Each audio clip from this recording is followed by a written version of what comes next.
Yes! Swords are one of the most popular heavy weapons in the Destiny franchise, and I'll never forget how excited everybody was when they were introduced in Destiny 1 alongside the Taken King expansion, which kicked off back in September of 2015. From that point on, swords became the most multi-purposeful heavy weapons in the game. Aside from slaying waves of trash mobs, dealing insane damage to bosses or major rank enemies, third-person peeking in PvP and speedrunning in-game PvE activities, swords have always fulfilled that jack-of-all-trades role in the heavy slot. But now that we're on the subject of Destiny 1, I want to share something with you that might only be news to you if you didn't play D1 at all. When the Taken King expansion came out, it introduced 3 exotic swords, each one belonging to each of the elements of light: the Void Dart Drinker, the Arc Boltcaster, and the Solar Raze Lighter. In Destiny 2's 11th season, we were given 2 brand new legendary swords, the Void Falling Guillotine and the Arc Temptations Hook. And aside from some obvious cosmetic and rarity classification differences, these 2 swords are literally the exact same weapons as Dart Drinker and Boltcaster from Destiny 1. And in my honest opinion, I actually think that Falling Guillotine and Temptations Hook are better weapons solely due to the fact that they're legendary, which leaves your exotic slot open. The fact that Bungie was able to bring back 2 iconic weapons and simply change their rarity classification is absolutely amazing. Now you're probably wondering why the Void and Arc exotic swords from D1 were given the D2 version, but the Solar one wasn't. So let's discuss that right now. Okay, so whether you use the Falling Guillotine and Temptations Hook in D2, or the Dart Drinker and Boltcaster in D1, you know how their signature heavy attacks operate. Dart Drinker and Falling Guillotine have a spinning slash, while Boltcaster and Temptations Hook are able to launch an electric disc projectile. Raze Lighter's signature heavy attack was known as Phoenix Uppercut, which was a simple uppercut attack, and I refer to it as a simple uppercut attack because all swords in Destiny 2 can uppercut. So if Raze Lighter were to return to Destiny 2, it's no secret that it would need an entirely new signature heavy attack.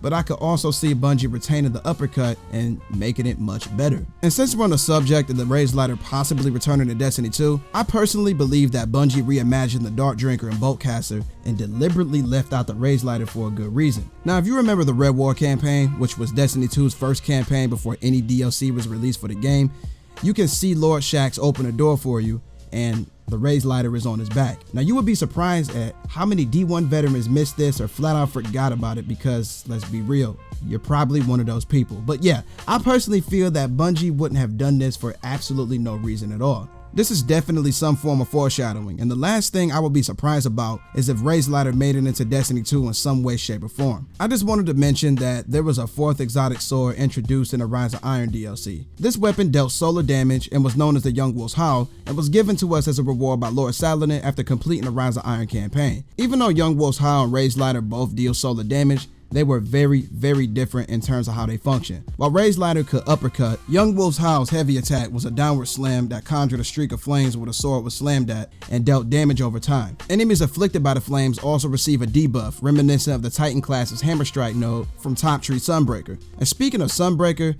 if you're familiar with the Code of Devastation path, Young Wolf's Howl's heavy attack performs very, very similarly to the Giant Hammer Slam, which is also pretty similar to the Iron Axe relic weapon, which can be found in the Cosmodrome Plaguelands in Destiny 1. I'm not sure if Bungie is deliberately recycling concepts here or if they're trying to pay homage, or I have no idea, but it's hard to deny the fact that Raze Lighter isn't the only weapon that would have to be updated if it returned to Destiny 2, because the same would apply to Young Wolf's Howl if it were to make a return as well. In D2, we don't have a single solar exotic sword, so if either of these weapons return, it would definitely be something that the game needs. But yeah, out of the 4 exotic swords from Destiny 1 that have the potential to return to Destiny 2, 2 of them have already come back as legendaries, and the 2 solar ones are nowhere to be seen because they would have to be updated. And realistically, that's the only way it would work, because it would be a ridiculous idea for Raze Lighter and Young Wolf's Howl to return and perform the exact ways they did in D1. And let's be real, Bungie has made some of the most stupid decisions in the past, but I really couldn't see them doing something as outlandish as that. I could see Raze Lighter being a quest weapon given to us by Lord Shaxx, which would be amazing because over the 6 years of Destiny being a franchise, we've never had a weapon quest given to us by Lord Shaxx that enables us to find out more about him personally.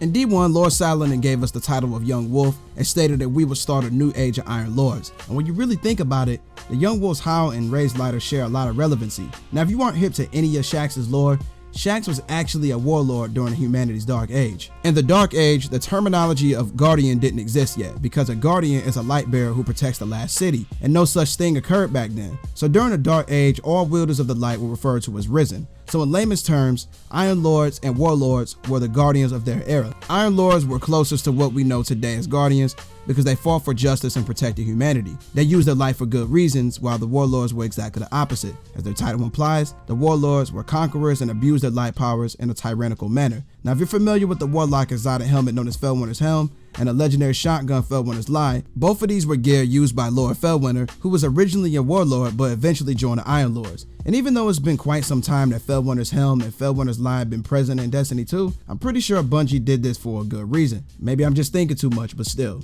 The lore fanatic in me wants all of this to have some huge and crazy revelation, but the realistic side of me knows that this is probably something that's never gonna happen, but one can only dream.